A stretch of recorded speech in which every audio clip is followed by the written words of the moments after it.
Welcome back to the Real with Joseph Lapman. I am Joseph Lapman. Hope you guys having a great uh, Friday. I finally got the day right. The last two times I've been on here, three times I keep watching the day. But hope you guys having a great Friday. Welcome into the Real.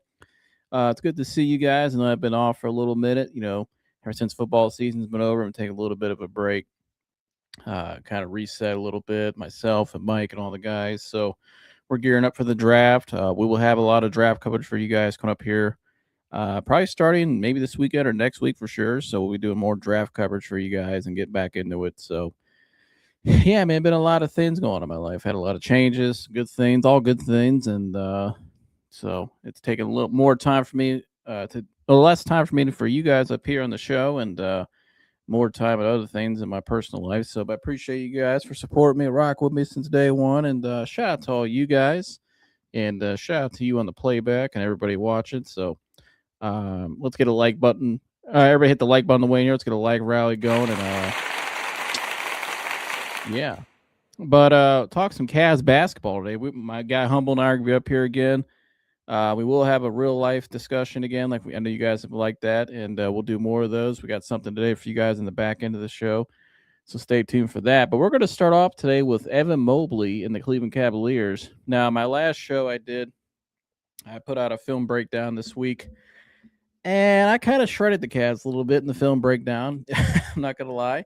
It was after the Dallas Mavericks loss. And, if you watch the film breakdown, I was not very happy with where they are. I didn't like where they were trending. And I even put in the title, I said they're not a serious contender right now because where they are defensively, they're just that bad.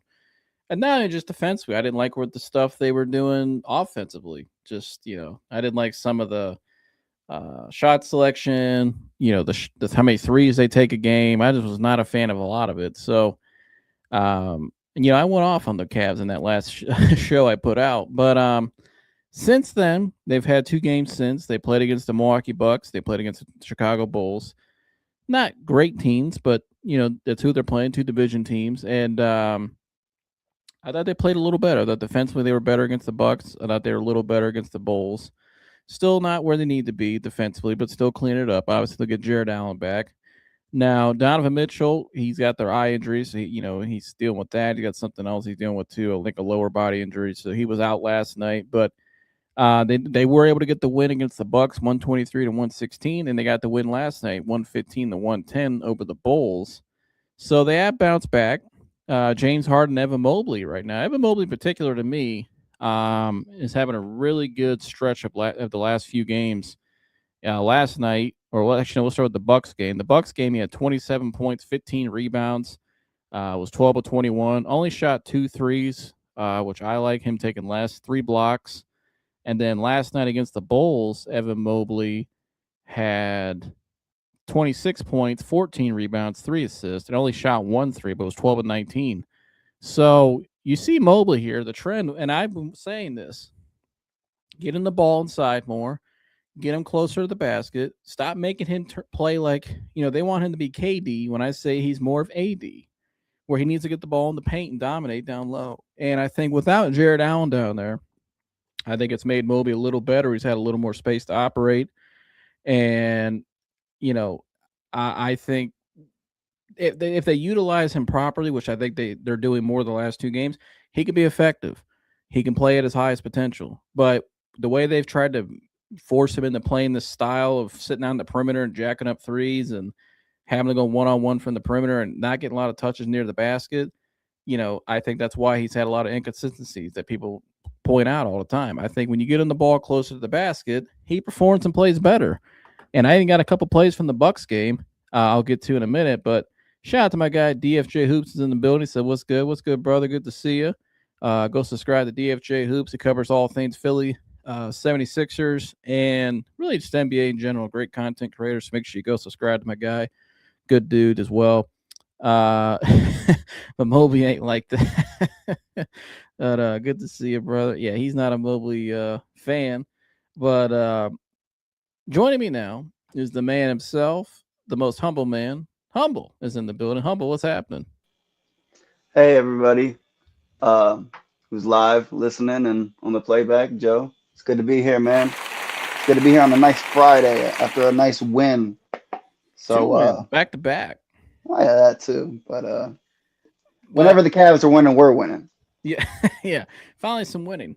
Um, but humble, I'm gonna get to some of this film breakdown too. But I'll start with this first.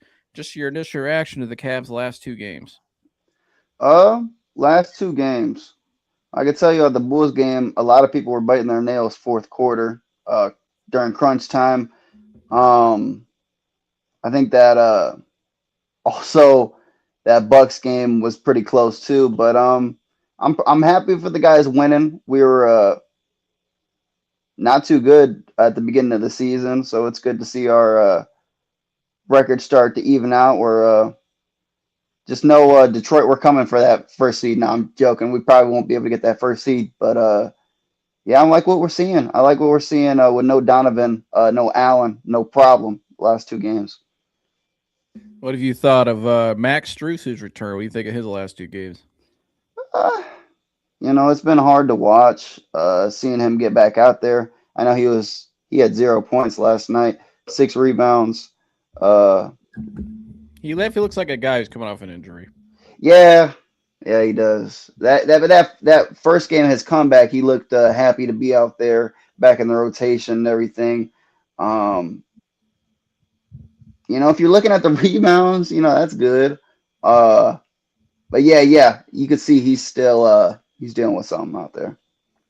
Yeah, I think Max is still. You could tell like, get back in game shape. I think he hasn't moved on a court in what almost a year. So All that's season. different getting out there in that live action against those guys. I think that's a lot of it too with him. Um, but yeah, I mean, so I'm gonna get right to it with you, humble. I know you and I know DFJ. Obviously, gave his take on Evan Mobley. He's not a big fan, but I think Evan Mobley tune or not tune. I keep saying tune. Humble. Shout out to our guy tune. Um, I think Mobley humble. I think the last two games I've really seen him really start to play at a different level, and I think a lot of it's because of the play style.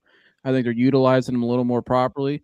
I'll show it on the tape here in a second, but I just think with him, I think he's peaking at the right time right now for the Cavs, and I think ultimately when they get in the postseason, if they really want to make a deep run, he's got to be the guy that can really elevate them over the top. Now, my concern is when Mitchell comes back, when Allen comes back, Yeah. continue to still use him a certain way. And I'm gonna get to the film now to kind of break down what I like of what I'm seeing from them. And so this is from the Bucks game the other night, and so and they did this a little bit last night as well. So no Allen, right? Now Mitchell played this night, so you had Mitchell and Harden out there. But look at the conscious effort and humble. How many times have I went on Toon Show or this show and bitched that need to get him the ball down in the block early and often? Get him the ball by the basket. I've said it over and over again. No, they'll have him sit out there and start the game just hoisting, right? Mm-hmm. And so, so you can see right here, they run an action early on. This is the same play right here. I actually broke this play down. The Dallas Mavericks killed us the game earlier in the week with the same exact action. We could not guard this. But we come out the first play of the game. James Harden, a really good point guard, and getting the ball in the paint to his bigs. Get Mobley inside. He's got a mismatch. Easy dunk, right? So that's play one. So they come out of the gate. You can see right there, they get him one touch early. He's got it going. You get him close to the basket. A couple minutes later, if even that, they come back down humble. And I like this right here. I like how they have him come screen, right? How many times in the past, humble, we've seen him right here, see when he spaces out to the corner. How many times have we seen him just stay there and just catch it and hoist? No, let's have him come screen and have him dive to the basket. Let's get him in action, get him moving to the basket. And we see when he gets the ball around the rim, he's tough to guard. He's got those long arms. And, Torian Prince, he's only about 6'7". So, you get him in the paint down there. They have a smaller lineup out there. You could tell, he's going to there's nobody out there that can guard him. So why not nights like this, get him the ball down in the paint? And then what happens with that as well, humble, is once he starts getting effective in the paint, and this is another area I said the Cavs should utilize him more. Get him at the top of the key or more towards like the foul line area. Right about here. You can see right here. I like how he doesn't settle. Watch what he does here. He backs down. Now watch Kyle Kuzma right here. See Kyle Kuzma, number 18, humble? Mm-hmm. So He's got a smaller guy on him in Porter, which I like that we got on the ball. We actually went at we the Cavs love to always whenever they have mismatches, usually has to be a guard with a big, and it's usually hoisting for three. I like that we finally gave Mobley the ball when he has a smaller guy on him because we should do it more. And I like where he goes with the ball. He gets right up to the pinch there, and you can see right here, Mobley Evan does a nice job of getting up to the pinch right here on the nail. Kyle Kuzma has to be glued on him because he knows he has a smaller guy on it, but he's got it rolling already. He's got the ball down in the painted area. Look, all the eyes on him. 1, 2, 3, 4. Even this guy right here, he's got all 5 eyes on him.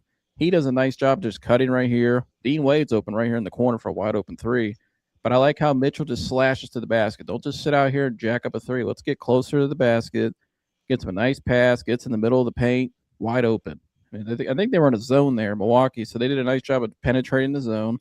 But you can see when you get Mobley the ball early, he gets rolling down and get him the ball in the paint.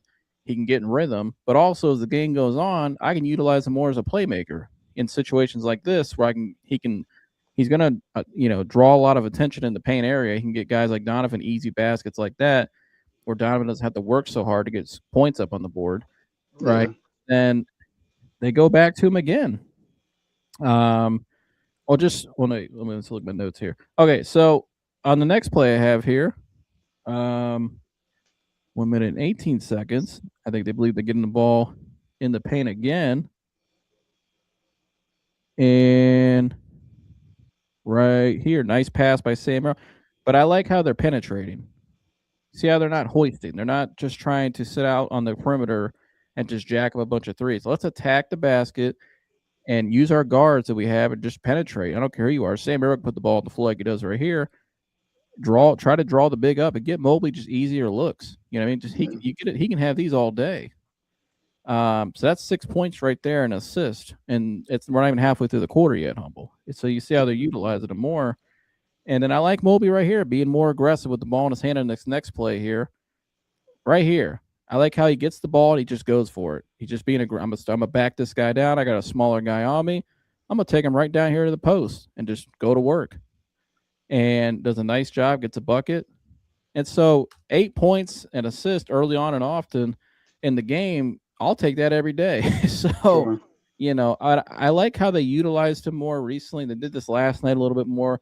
You can see too, Humble, he only shot the last 2 games when this style, he's only attempted let's see, he only attempted 1 3 last night.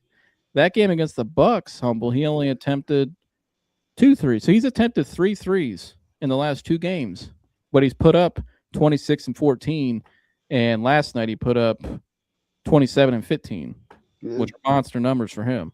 So you can see how they utilize him more and how they utilize him differently, get him the ball down more in the paint, not making him turn into, the next AD or Chris Bosh Miami.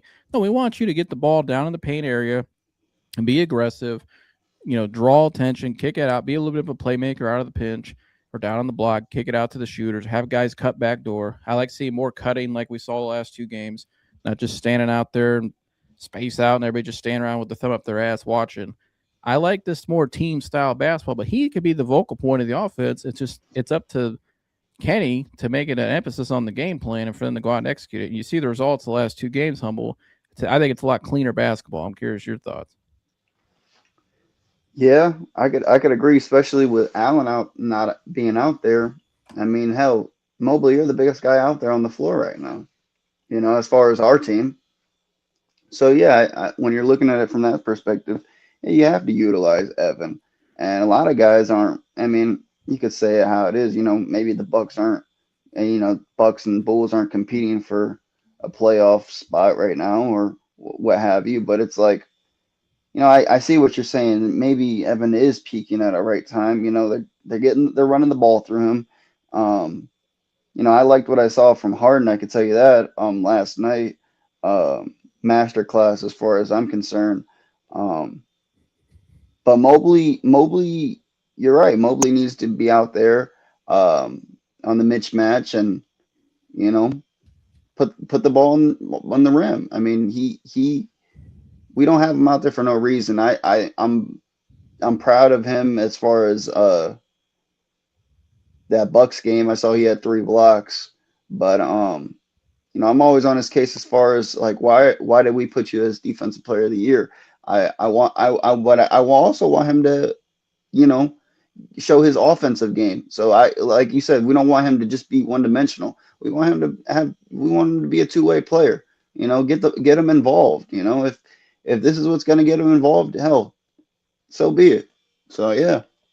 Well, here's my thing too, humble. I think when you play, I think the Cavs, right? When you look at their personnel defensively, they don't really have across the board like great perimeter defenders. They have Keon No. Ellis, they got Dennis Schroeder, who they just added midseason, and that's really it. There's nobody out there. You're like, man, that guy's a lockdown perimeter defender. Like, and maybe there's somebody else I'm not thinking of. No, I'm not. I mean, I'm looking at the roster. Outside of those two guys we brought in, we don't have outside of Schroeder, Ellis, and Mobley. Those are really the only great defenders we have. And Jared Allen's a great rim protector, but you know, I think when you're that style, or when you have that kind of personnel, excuse me, your style has to be your offense has to be your better defense, but you have to be efficient offensively. And I put up that film breakdown to get after that Mavericks game and how many threes they attempted and the 6 losses they had up until the last 2 games.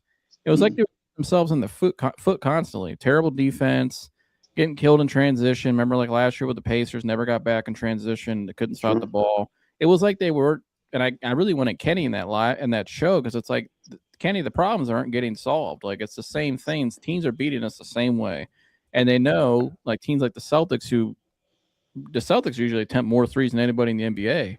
But when they play the Cavs all 3 times this year when they beat us, they've shot less threes in each game because it's like I think Joe Mazzulla outcoached Kenny just like strategy, just like we know you guys are going to shoot yourselves out of the game because you guys like to sit and hoist. And when the Cavs sit and hoist and don't get back on defense and don't play efficient offense through Mobley, that's what usually when they lose every time. But you go back to that Mavericks game, though, humble. Mobley attempted 3 threes in that game. He had 18 and 11. Right? He attempted 3 threes in that game. He's attempted 3 threes in the last 2 games combined. And look how much better he is. Look how much better the team is. Look how much more efficient offensively they are. The Mavericks weren't a great team. I think the Mavericks are worse than the Bucks and the Bulls. You know what I mean? They're a tanking team. They have your young team with talent, but they're not, they're not a contender by any means. And so, they're a lottery contender. So Right. I think just you saw the last 3 games. They went against shitty teams, but they're all teams that they should have They give them beat. a run for their money. Yeah, well, the teams they Yeah. should have beat. But I think it's teams where you should give Evan. Those are situations where you should, give The Evan the younger ball. guys. Right, Yeah, Mobley. get run through Evan more. Get him that rhythm going. Get him. I mean, you're almost in the 100% agree. postseason, and I think I like the conscious effort the last 2 games of getting the ball not only early but getting him the ball down in the paint area. And I like Jared Allen a lot. I think we need Jared Allen, but man, I think they're going to have some decisions to make, humble, because we'll see how the postseason goes. But it's like Mobley's a different player without Jared out there offensively. Oh yeah. He's just a Oh, yeah. better. I think he's better. I think James might be because there's just more space. You know what I mean? There's just more space. And I just think Mobley, man, when he's at the 5, there's not a lot of guys that could really. I don't think there's a lot of people that can guard him down there. I really don't. I mean, I just see a different guy when he's out there down the 5. He could just score on anybody. He gets down to the paint. He's skilled enough. He can, I just think he's a different player. No Jared Allen. Coincidence? Right. No, yeah. What's I your mean, thoughts about that with Allen being out? Do you think is that the reason why we're seeing Harden put up these bigger numbers and Mobley? 100%. I mean, a lot of people don't realize how. I mean, you take away Allen from our if you take away Allen from our starting position, Mobley automatically becomes your starting center. I mean, that's how bad our backup center is. You know what I'm saying? As far as a Thomas Bryant, or if you want to put in a Larry Nance Jr. So they're putting a lot of faith into Allen. A lot of fans don't realize that, in my opinion. Um, so he putting a lot of faith into Allen. I mean, he puts up. He plays. When he's healthy, he plays for you. You know what I mean? I never understood why the whole Allen slandered. You got 2 7-footers out there. Yeah, they both can't really hit threes, But I mean, that's what you have your superstar Donovan Mitchell out there for, to chuck you up a couple of shots here and there, and you got James Harden to keep the bigs involved. It's like I really hope. It's just funny that if Hart, let's just say this, it's just funny that there's only like a select few games. I think there's like two, four. There's 12 games left in the season for to be a Cavaliers fan. History has showed us before that Harden isn't necessarily good as far as in the playoffs, right? I just hope that He can't guard a nosebleed. He can't stop a three. no, Good defensive especially in the side. playoffs. Shit. No. It's a whole different ball game. His defense been slacking. All right. I just hope Dom comes back. I mean, you got 12 games, man. April 12th is right around the corner. As far as the last game of the season, that's against the Wizards too. Um, Not really that many good teams that you have to really test yourself. I think we already got tested all season, and you know, I mean, I you could say that beating the Nuggets, that was pretty cool. But and then the Pistons, with the refs and all that stuff. I'm just thinking about recently and all this stuff. But the Cavs got to come back healthy, man, because it's just history has showed us we're always Well, hurt, we're cursed. here's my thing too. Like, obviously, yeah, you want all your availability. You got to get healthy. You want all your guys, but it's like my biggest thing is I don't care who's on the floor. Our style of play should be the same consistency night in and night out. You know what I mean? Especially Yeah. offensive. Like I said, we're not a perimeter wise defensively. We're not a great defensive team on the perimeter.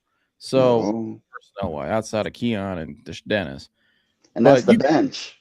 You exactly. know, So you got to have an efficient offense night in and night out, and you have to right? play at a certain pace. It's like what other teams do to the Cavs. I wish the Cavs would do to those teams night and night because it's like like the Pacers. They pushed when the Cavs shot so many threes. That a lot of times those misses turned into longer rebounds. Tyrese Halliburton's grabbing the ball last year and pushing it down the court immediately, and the Cavs had to just get back. They couldn't match up properly, and the Pacers just exploited the Cavs. I mean, the Cavs transition defense the last under Kenny Axon has been horrific. I mean, they're just not very good at getting back and stopping the ball. Hundred But percent. the last two games, I've seen a little difference. Like, especially in that Bucks game, I saw a bigger difference on national TV that night. Humble, it was like you watched the beginning of that game. They're getting Mobley the ball in the paint more like we saw. He's dishing it out. Now they're playing inside out, right? They're not forcing threes. They're cutting off. They're cutting off the ball into the paint area. You saw Donovan getting an easy look. That's something I've said on Toon Show forever. Why doesn't Donovan just cut inside like that more? Where Mobley has the ball at the pinch. He gets all the attention on him because he's already got 6 points to start the game. Now I can take Donovan off the ball more, get him easier baskets. I mean, like he doesn't have to work so hard for everything in one on one. Make it easier on him. You got to get points. You got to be able to score in different areas off the ball. A great scorer is a guy who can score off the ball. And so, what he can do, we just got to. I think it's the coach that's got to implement it more, and really harp on it.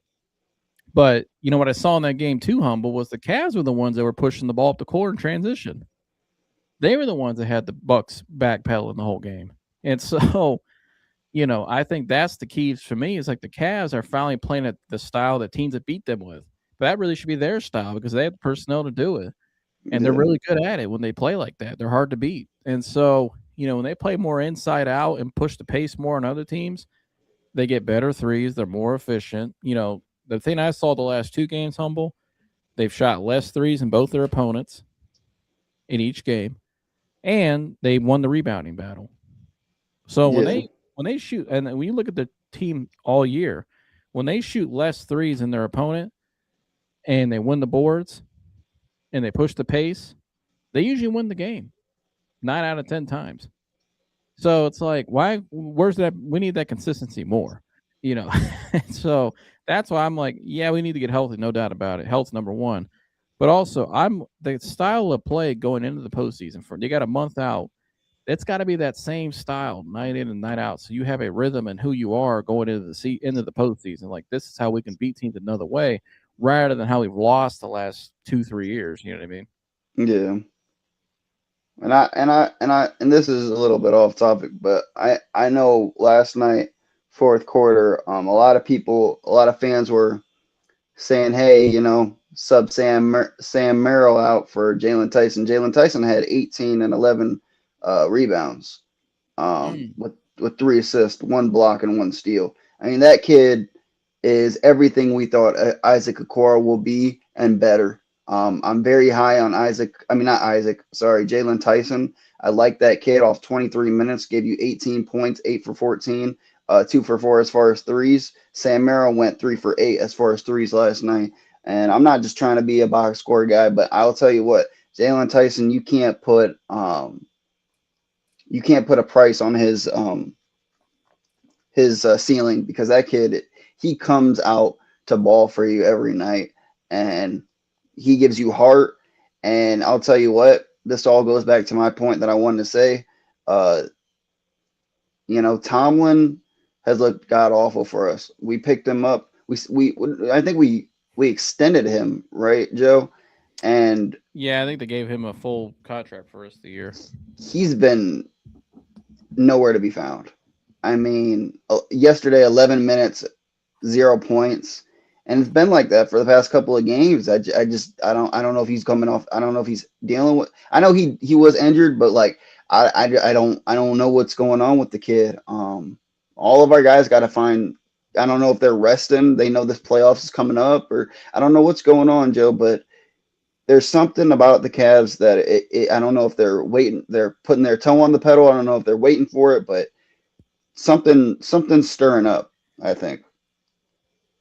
Well, there has been some rumors stirring up out in the streets, Humble. We'll get to that. You sent me this a little bit ago, and I saw this actually earlier in the news. I saw something on X about this, but you want to read this, Humble, since you don't want to send this to me? Oh yeah, yeah, sure. It says Bucks reportedly want BJ Edgecombe, rookie out of the 76ers, for our Cleveland Cavaliers Evan Mobley, um, for Giannis Antetokounmpo. Um, Yeah, and it says I'll read it because I got it. I got a probably a bigger screen. yeah, yeah, yeah. I bet the Bucks did seem interested in were younger building blocks such as VJ Edgecombe of the 76ers, Philadelphia 76ers, or Evan Mobley, the Cleveland Cavaliers. Sources said it's so. I believe this. Yeah, Ramona Shelburne put this out. So I'll let you go first, this Hummel. Your thoughts on this report? I think that's kind of big. Reason being I say that's big is just because like a lot of people, a lot of fans were even saying like, we were stirring it up during the deadline. Oh, Giannis is gonna go somewhere. People were saying he's not going anywhere. This and that. There you go, right there, and it looks like the Bucks are having what do you call it? Second thoughts. I don't know, where they want to go with Giannis. I don't think Giannis knows where he wants to go. Well, I think I know where he wants to go, but he's unhappy. It looks like, and hell, I don't know about you, but I really think Giannis in a gold and wine uniform would look amazing. As me personally, I loved Giannis when he first got into the league. I don't know what it was. I saw him blossom, and hell, I know what he can give you night in and night out. He'll give you 34 and 11 easily, easily in his sleep. I mean, he won't give you no threes. I'll tell you that, but he's a little bit less as a LeBron as far as playmaking and everything. But I love Giannis Antetokounmpo's play style. He comes in, he fights for you. He'll come out balling, and I think he just needs rejuvenate. Some players, they just all they needs is a reset. All they need to do is get into a new city, lock in, talk to a couple players, get a new atmosphere. I mean, do you think he wants to be playing in a Milwaukee's jersey right now? I mean, who's the second best superstar right now? Kevin Porter Jr. I mean, come on, man. This guy doesn't want to be in a Bucks uniform. Um, so when I look at it from that perspective, I don't think the 76ers would benefit from that as much as we would, but that's just the roster that we have surrounding us. But what about you, Joe? What do you think about this? Yeah, I mean, I find it interesting this came out because they could still trade him. They have to make a decision this summer. Like the owner just came out and said either he's going to sign this summer. I actually think it's in the same article. He said that he's either going to sign this summer an extension or he'll be traded. So, it's like I find it interesting they put this out there now because it's like what if you still call one of these teams in the offseason? So I'm not really sure. I think I don't know. I believe his contract he's still under contract with them, but they don't want him to play out a whole year. I think I have the owner's quote right here. The owner said, says Bucks owner Wes Edens says Giannis Antetokounmpo will be traded if he doesn't accept an extension. It says, quote, Giannis is going into the last year of his contract, so one of two things will happen. Either he will be extended or he'll be traded. The likelihood you'll let him just kind of play out the last year, we can't afford that. It's not consistent with what's good for the organization. That's not a Giannis issue. That's any player that's in their last year, end quote. And so they're making a decision this summer. Either you're going to sign an extension with us or we'll just trade you. Now, I don't think he has a no trade clause. I could be wrong on that, but if he does or he doesn't, I mean, he's only going to have certain destinations to begin with that could really feasibly get him. And I mean, if you're talking about a trade for the Bucks, I mean, yeah, Mobley does make a lot of sense. He's still a young star with a lot of potential to become even greater. You can add him by Miles Turner. I mean, I mean, that's he's a building block to me. Right. I think when I'm probably more of a Mobley defender than other people up here, but that's I think I just think when utilized properly, I think he can still become what I think he's capable of becoming. I think he showed it in the Spurs, especially the last two games. But VJ Edgecombe's having a great year. Honorable mention as far as rookie of the year too. I mean, I think it's anonymously going to go to Cooper Flag, but yeah. I just don't know. I have DFJ still in here. Like, how long do you ride it out with Embiid still? Like, because if I'm the Sixers, that's the first decision I'm making is like, do I really believe I can win with Joel Embiid? I mean, the man's like, I don't like, almost done with at his what career. point the process ain't processing anymore? Like, it's been cooked. Like, it's time to. You got to do something else at some point. Like if they don't, I mean, where are they at right now? I mean, I can tell you right now. The Sixers are in the bubble, 9th. Yeah. So I mean, at one point this year they were a little higher up. They fell off a little bit. So they're 9th. They're a borderline playoff team right now. Mm-hmm. And they're 5-5 in their last 10 games. And I just think at some point, I mean, Joel Embiid's missed. I think I saw a stat. You sent it to me, I believe. Yeah. Joel Embiid has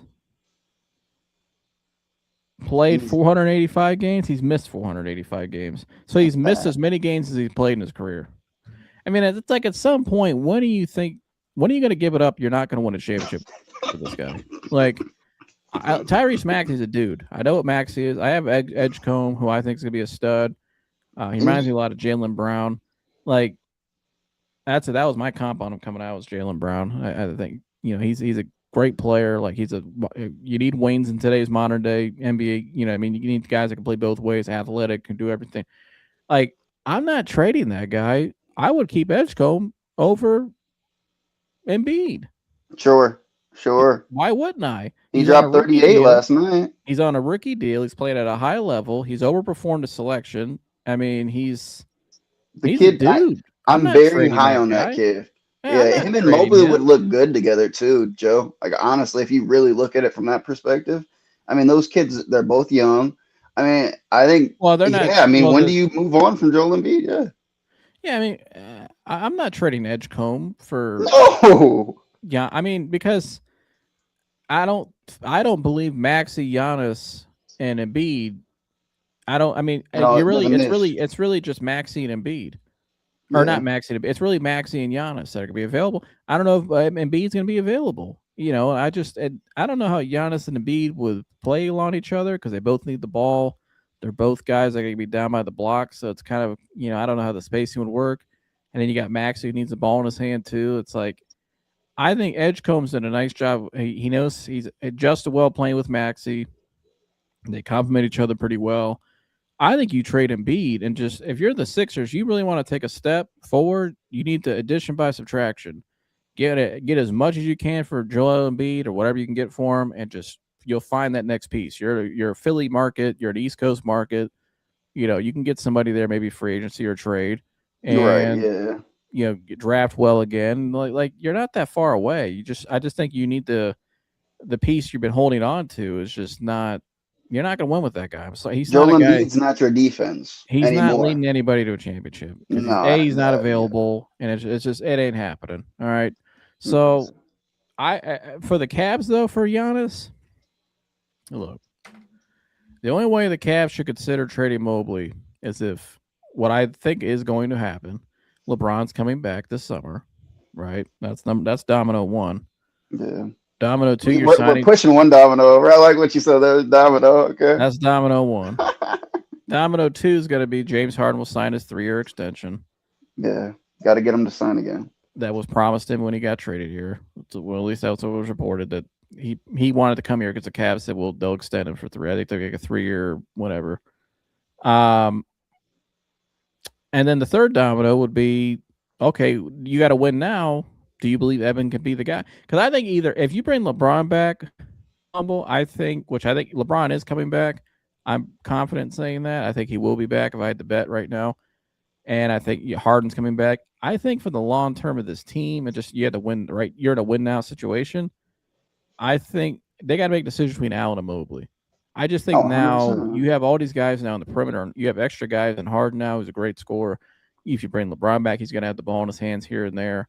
Although he's doing a nice job of playing along. LeBron's doing a hell of a job right now playing alongside Luka. That's probably the hottest team in the league right now, and LeBron has done a nice job of allowing Reeves and Luka, especially obviously more importantly, to be the kind of the 1A, 1B, 1 and 2.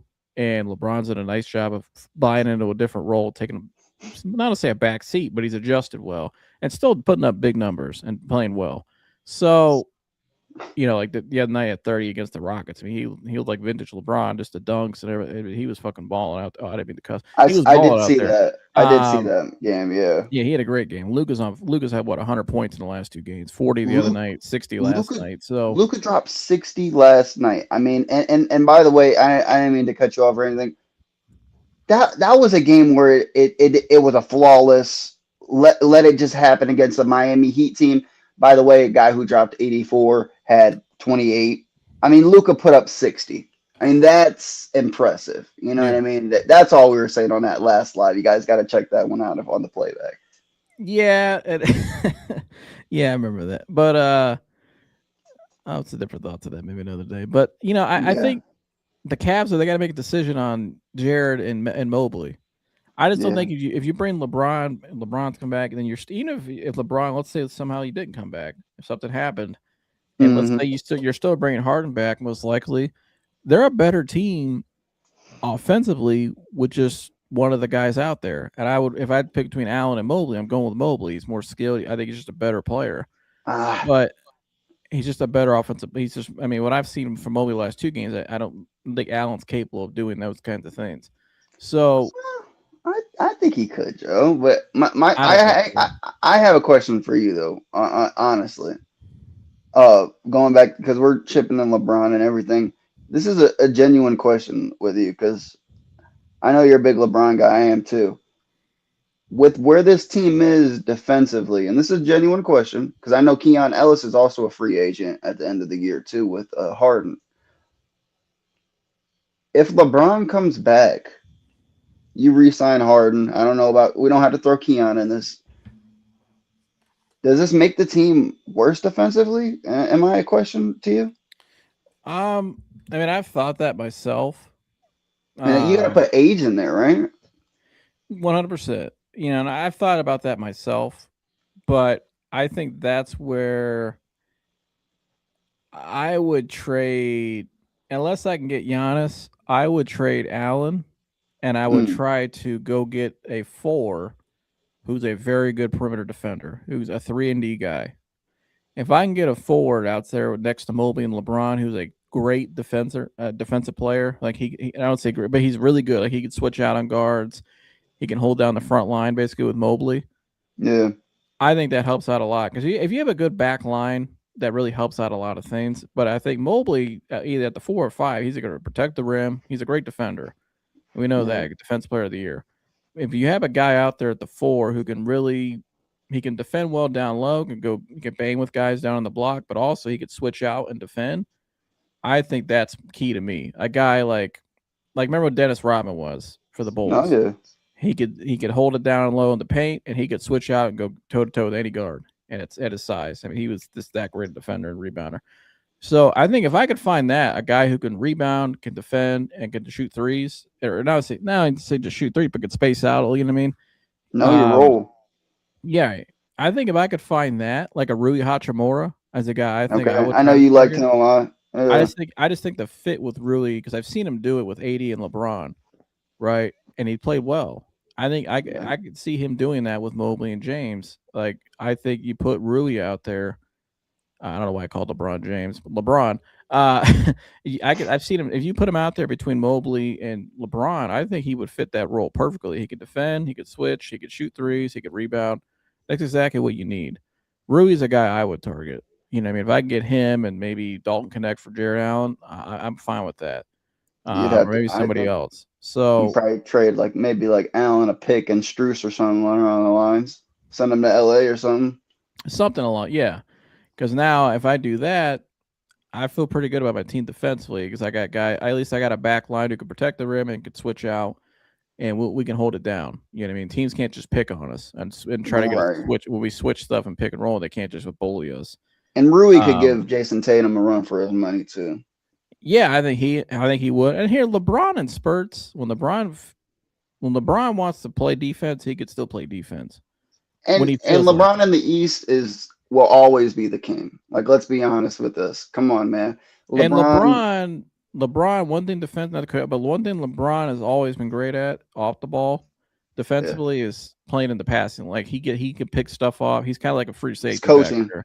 Yeah, You know, now does he rotate well a lot of nights? No. At this age now, no, he doesn't like to that's the rotate. age. But Right, right. he doesn't play the Duggars, the 2-9 very well. But he does, you know, when he needs to get in the passing lanes and stuff though and call stuff out and be vocal. So I have that with Mobley and Rui on the front line. I like that mix. No, yeah. No, I agree. You know, I've wondered the same thing myself, um, but yeah, I mean, I think that's kind of the route I would go. I think that's more realistic. I'm just not sold the Bucks owner will trade him to Cleveland because he's the owner of the Browns too. Sure. So I'm not sure how that would go, but maybe he would. I don't know, but I think it's more likely Allen's the odd guy out. Could be. Could So, be. but well, that's our take on the Cavs. They play again tomorrow night, I believe. Pellies. Yep. Against the So they Pelicans. got the Pelicans, another game they should win, right? And get a little Pelicans and rhythm. then Magic. So, all right. So yeah, so I think they got another game tomorrow night to kind of tune it up, and then when they go against the Magic, who they just beat the Magic, right? Or they lost to them. Yeah, they lost to I them. believe they lost. So they got to Yeah. get their get back, get the playoff team in the Magic. So Or um, no. Wait, hold on. I'm looking at the Bucks. we lost to the We Magic. I'm beat pretty we sure. beat them 119 to 105 recently and 114 to 98. So they're looking to actually get something against us and see us in the playoffs against. So Well, they beat us a couple weeks ago. They beat 128 to 122. is it? Yeah, Oh, on the 11th. But they got the Pelicans tomorrow night, so that's another game they should win. As long as they're out not out partying in New Orleans all night. I see what you're saying. The 11th. I forgot about that game. Yeah. Yeah. Yeah, yeah, yeah, And yeah. then so they got a good stretch here to prepare for the playoffs. So you got the Magic at home on Tuesday night on Peacock, so nationally televised game. Yeah. Um, Heat back to back. Heat back to back, which is nice because it's like a mini playoff series prepper where you play against the same team. The Sure. Jazz, that's a tune-up game, and then you go on the road and you play the Lakers at the end of the month. So that's a good test against a team right now that I think is becoming a contender. So yeah, shout out to B Skrills. Good to see you, my friend. Damn, Luca dropped 60. Damn. Yeah, Luca was on fire last night and the night before. He got a play. He did a play. Did you see the play the other night against the Rockets where he got the rebound? He was chirping at this guy on the sideline. Mm-hmm. or he like stole the ball, and as soon as he stole it, he turned and said something to the guy, and took it all the way down the court and scored. Luka is on a tear right He's now. on He a knows the tear. playoffs coming. He said I wouldn't even hit. Yeah. He scored. He had 60 last night. But he had 40 points the night before, so he's had 100 points the last 2 games. And that was only off 38 minutes, by the way. He got 60. And last night was what more impressive too. And he said after the game they got to Miami at 5 a.m. because it was a back to back. He said they barely even slept the whole night. They probably slept if they even slept at all. I mean, you get the hotel at 5, you're only probably sleeping a couple hours. Let me tell you what's even nuts about that. His field goal percentage, his field goal is 47.7. Joe, this guy's either making it or he's missing. This kid is elite. He knows the playoffs coming. 33-4. He's averaging points. Set 8 rebounds and 8 assists. I mean, I think it's fair to say that the Lakers won the trade as far as AD and. Oh yeah, I mean, because the guys the Mavericks got, he's not even there anymore. They traded him already. I mean, this is unbelievable. Worst trade ever. But we're gonna take a quick break. When we come back, we got some real life topic for you guys. So don't go anywhere. Stay around. It's interesting to me. God really did have that plan for me throughout this entire time. Mm-hmm. It was simply just up to me when I was able to stop playing God.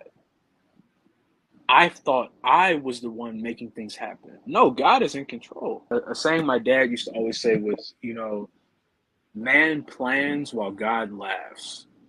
I had a plan for my life. Like, I was going to be, I'm talking about from as soon as I can remember my first thought, I'm going to be in the NFL. I'm going to be, a quarterback. Right. I'm going to, my life was made. I'm going to have all this money. I'm going to get any girl I want. I'm going to have all these cars. Yeah, it's going to be good. I'm talking Beyonce is going to be like, hey, what are you doing today? What's up? Then Rihanna tomorrow. Like, it was this plan I had for my life. And as I got older, obviously the plans got smaller, but I still continue to plan. Something that I do now, and I would recommend everybody doing, every single night when I pray, what I used to do was say, God, allow me to pass this test. God, allow me to, meet this girl. God, allow, this date to go well, this day to go well. When I go to sleep every single night, what I pray for is for God's will to be done. Because he obviously knows what he's doing. I don't. Because if I knew what I was doing, I would be, I wouldn't be talking about Baker on the Browns. I'd be on the Browns right now. If I knew if I followed my plan, Beyonce would be hitting me up. She hasn't hit me up. I must have missed that call or something. She don't want some of Bake? Right. She doesn't want the AMP producer. She has a billionaire husband or something. It's interesting to me. God really did have that plan for me throughout this entire time. It was simply just up to me when I was able to stop playing God. I thought I was the one making things happen. No, God is in control. From the moment I wake up, God is in control. So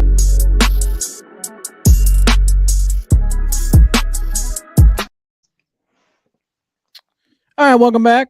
Time to move on to our main topic of the show. Well, I know it's not in the title, but this is our most important topic, Humble, and our favorite one. And Humble, you sent me this today, and I remember this quote actually. Shout out to my guy Dennis, the anxiety guy.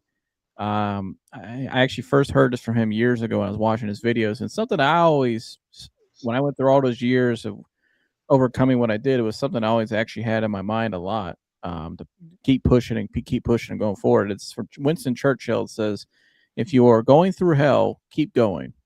Why you should stop in hell? Or why would you stop in hell? And Humble, I think the first part is so powerful. If you're going through hell, keep going. And I think that's kind of like a life theory. And that's something I can really relate to. And when I went through the stuff I overcame, it was a lot of hell, right? But I had to go through hell to get to heaven, basically. Yeah. A lot of days. I had to go through, when you're dealing with anxiety and panic disorder like I had, to leave the house to get back in that rhythm, you had to go through temporary discomfort, temporary anxiety and discomfort and tension and all the symptoms and all that to get through it and realize like, okay, it's safe. Like I can do this. Like this is I'm not in any danger here. This is normal life. Like I can do what I want to do. So you have to keep going through that, and you have to realize that it's not the hell is not a bad thing. It's a good thing. It's you know, pain purifies you. So and I think it makes helps you grow. And I think it helps you become stronger. It's like a diamond with a lot of pressure on it becomes, you know what I mean? It's like when they that you hear that a lot of times, you know what I mean? It's like I think to get to a greater when you, the higher how do I say it? I heard Charles Stanley say this one time. Shout out to Charles Stanley. He passed away like recently, the last couple of years, but one of the greatest preachers of all time and one of my favorite. He says the higher the hurdles you have in life, the greater the reward in store for you. But a lot of times going through those higher hurdles, humble, you kind of go through a lot of hell. Like it's not a linear path. Like it's very wavy, very up and down. And so salute to you, Beast Girls. And so, I could really relate to this, humble. I know you can, and you're the one that sent this to me. And what's your thoughts on it, brother? Um, I guess I'm just kind of like speaking from like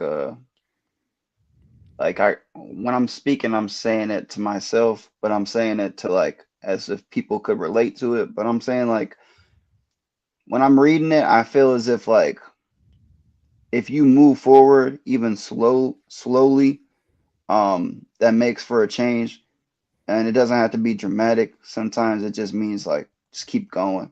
You know what I mean? Like one more try when you feel like quitting. One small step when you feel stuck, holding on when everything lets go. When everything says let go, because every step forward, no matter how small, is a step out. And hell can feel like a fire, but doesn't mean you have to set up camp there. Uh, don't decide that that's your identity. Um, don't confuse a hard chapter with your whole story, and focus on what's yours and the positive. Because the second part always gets me is like, why would you stop if you know that you're already in it? What's You can't just sit. If the house is on fire, you're just gonna sit there and be like, oh well, I can't do anything. No, you're gonna take action.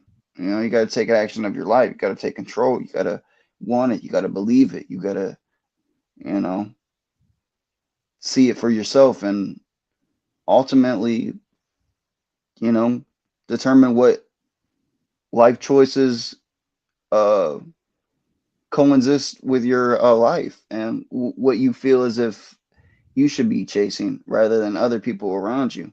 Because everybody else's story is different. And I feel as if no man can walk out on his own story. Mm.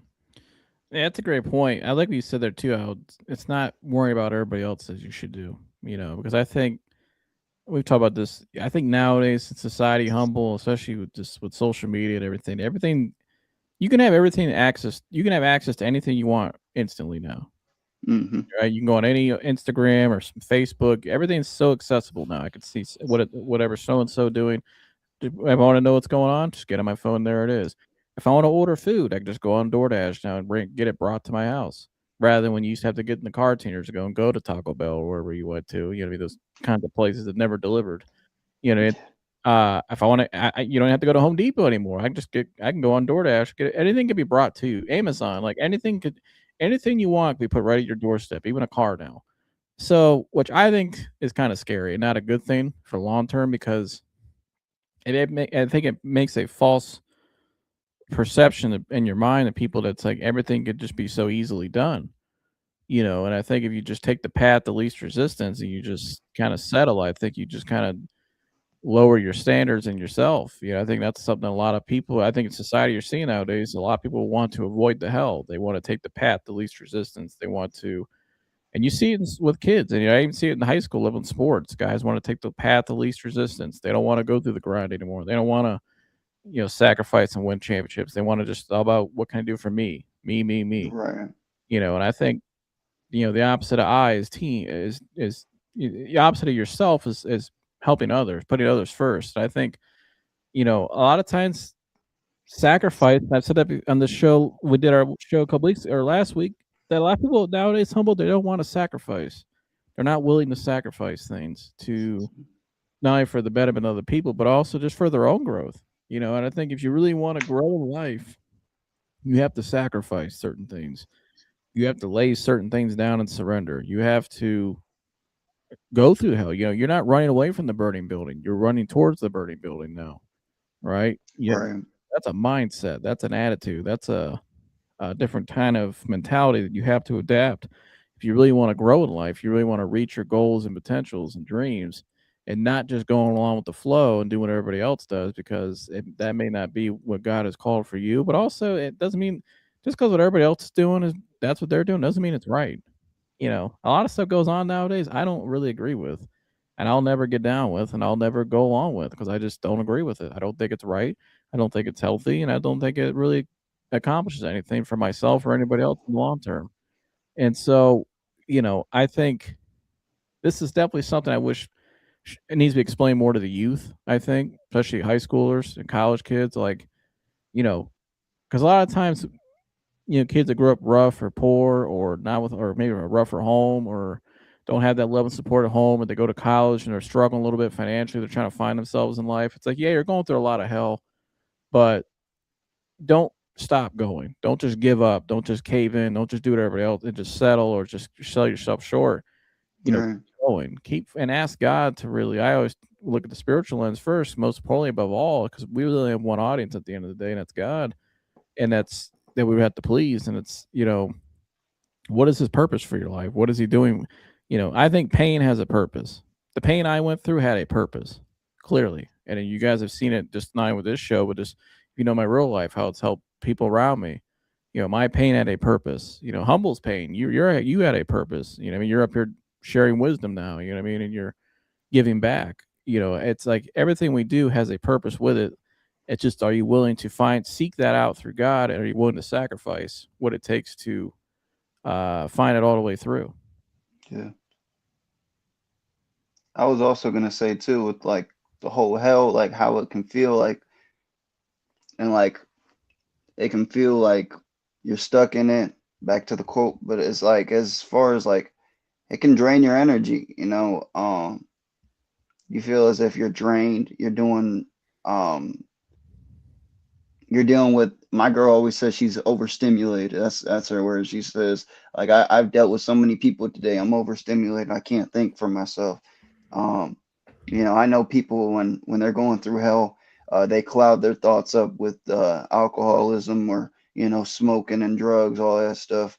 You know, um, when you're going through hell, you'll have that little voice inside you. It's negative, and you feel hopeless and all that stuff. Um, and when you feel as if you can't go out there, and you feel as if you're isolated, really all it's doing is you're shrinking your own world, and you stop trying, you stop hoping, and ultimately you stop moving for your goal and what's yours and everything, as far as I'm concerned. That's a great point. And I want to share this real quick. I Yeah. actually put this. If you guys go to my Instagram, something I made a long time ago, probably back in 2021, so 5 years ago. It's actually still in my the little story things you can keep up there. It was "Animals" by Pink Floyd, and "Animals" was an album they made and had 3 songs: sheep, pigs, and dogs, right? And so, and what the album was very symbolic. Like, it's actually really hold on one second. I'm trying to get these definitions up here for you guys. But it's actually um symbolic to today's society, because it's talking about pigs, right? And dogs and sheep. And basically it's like 3 different categories of people and kind of what society is. And so I'll start off with pigs. It says in Pink Floyd's songs "Pigs," 3 different ones. Pig symbolizes the wealthy and powerful individuals in society who exploit others for their own gain, right? So we call them pigs, people who are greedy, the hypocrites, manipulation, of the working class. Like they attack people below them. They're the ones with all the power, but they're corrupt, right? And they exploit people and they just walk over whoever. They're just nasty people. They're pigs. All right. Then there's sheep, right? And sheep are the people who a lot of times follow the pigs and what they say, no matter what, right? The sheep are the working class people, let's say, in society. They're the mindless masses, as it says right here. It says sheep. The term sheep symbolizes the mindless masses of people who follow the herd, representing the working class in society, right? But they're really being led to a slaughterhouse symbolically, is what it says. Like, and the song, it says the song critiques the exploitation of the working class by elite, with the pigs symbolizing the corrupt leaders and the dogs. And it talks about the dogs, right? The dogs are the guys who rise against that, right? They're the ones who symbolizes. It says dogs symbolize the ruthless business elite, while pigs represents corrupt leaders and sheep embody the ignorant masses. But dogs are the guys that go against the grain, right? They're the ones that are the leaders of society, the real leaders, the guys that really spark change, the guys that really sacrifice for other people. They're the ones that go through hell and keep going. They're the ones that run towards the burning building, right? And so that's where you kind of have to ask yourself. It's like when you look at this, if you're going through hell, keep going. Why would you stop in hell? And I would say to answer that question, do I want to be right? There's pigs, like it says. The pigs are the people that the elites of the world that influence social media, influence society, influence what's being pushed, pumped down our heads constantly, and the pressure, especially on our youth. Do I want to be a sheep or do I want to be a dog? That's what you got to ask yourself. A sheep. I'll say this. That kind of what I was saying earlier. This is basically what I'm saying when my statement earlier. If you really want to get somewhere in the long term, you want to be a dog. If you want just temporary, just take the easy way, be a sheep. But the end of that road is not great. The end road for a dog is always the top of the hill. They always make it out in the end. So, do I want to be a sheep or do I want to be a dog? And that's something I think we all have to ask ourselves at times. You know what I mean? Because we're all guilty. We all have, we're all human. We all can fall short. And so, but I know I'm taking a little deeper in the conversation, but every time I see that, though, it makes me think of that. Like dogs are the ones that go. Dogs don't. And my whole point, it's a mindset. All right, it's a mindset and a belief in yourself. It's who you are, and this is who I am, and I'm sticking to it no matter what. This is what God's called me to do. And if I'm going through hell, I'm gonna keep going because I know I have a purpose at the end of this. You know what I mean? And that's what kept me going. I had to learn that mentality when I was going through. It was either adapt or die. So I either had to be a sheep, which I was doing early on in the process, first couple of years, and then I said, I'm gonna be a dog, and I'm gonna figure this shit out, and I'm gonna do it a different way against the grain. That I know there's something else better than this out there. I know God has more for me out there, and I'm gonna seek it out, and I'm gonna go through whatever, and I know at the end there's gonna be light at the end of the tunnel, and that was a mindset I had to adapt every day. Was it easy every day? No, there was days where you want to give up and you cry and you break down. You're asking God, why do I keep going through this? You question yourself, your beliefs and everything, you doubt. But the core belief though and my core belief was always though at the end was like, I know it's tough now, but the end of this road is gonna be worth it. It's gonna be worth it. It's gonna be something to tell. It's gonna be something it's bigger than me. Like I knew God had, and I didn't know that at the time, but I knew God had something bigger. I knew there was a purpose for this, but you have to remind yourself that. But you have to have that dog mentality. Do you want a football team all of dogs or sheep? I want I want dogs. I want guys that are going to lay it out on the line, even if they're less talented than some of the sheep. I'd rather have the dogs. So, I don't know. That's something. That's the way I would look at it, humble. And I think that's a mindset you have to adapt each day. It's true. It's true because it's so easy to fall victim to the devil. I mean, we talked about that just on the phone all the time. It's just so easy to just slip away and get negative and just fall into his trap and get distracted. And you're constantly under attack. Always, man. And that's always. the pigs. The pigs are attacking the herd, right? But are you going to be a sheep or are you going to be a dog?